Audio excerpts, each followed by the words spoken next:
সড়কে শৃঙ্খলা ফেরাতে রাজধানীর গুরুত্বপূর্ণ মোড় ও ব্যস্ত সড়কে বসানো হয়েছে অত্যাধুনিক এআই ক্যামেরা।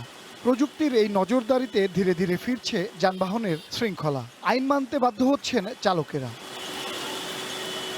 তবে রাজধানীর কাউরান বাজার ও বাংলা মোটর এলাকায় লাগানো এআই ক্যামেরা বন্ধ বা নষ্ট হয়ে গেছে এমন দাবি করা কিছু ফটোকার্ড সামাজিক যোগাযোগ মাধ্যমে ছড়িয়ে পড়লে চালক ও যাত্রীদের মধ্যে বিভ্রান্তি সৃষ্টি হয়। দেখা দেয় মিশ্র প্রতিক্রিয়া। এটার একটা নিউজ দেখছিলাম, কোনো ভেরিফাই কোনো মনে হয় না। দেখছি যে মানে ওইটা বন্ধ, এখন ওই যে মানুষ যার মতো করে যে যাচ্ছে এবং পুলিশে হাত দিয়েই করতেছে। কেউ একজন পোস্ট করছে এরকম। তবে বাস্তব চিত্র ভিন্ন। সরেজমিনে বাংলা মোটর ও কাউরান বাজার গিয়ে দেখা যায় যথারীতি নিয়ম মেনে চালকদের নির্দেশনা দিচ্ছে সিগন্যাল বাতি।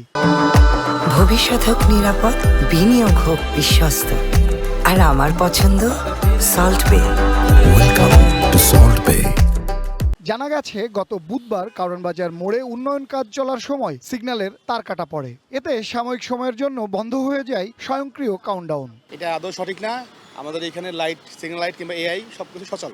ডিপিডিসি যে লাইনটা আর কি, ওরা রাস্তা তার করতে গিয়ে ওরা কেটে ফেলছিল। এই জন্য আমাদের একটা বেলা আর কি পুরো লাইটটা বন্ধ ছিল।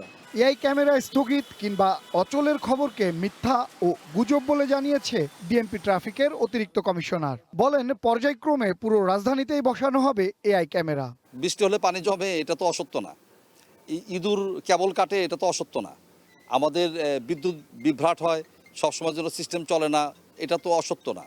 আমাদের সার্ভারের প্রবলেম আছে, আমাদের সার্ভারগুলো সমস্যা করে, এ সবই তো সত্য। একটা প্রযুক্তি আমরা চালু করেছি এবং সেটা সুফল নগরবাসী পেতে যাচ্ছে, এখানে তো সমস্যা থাকতেই পারে।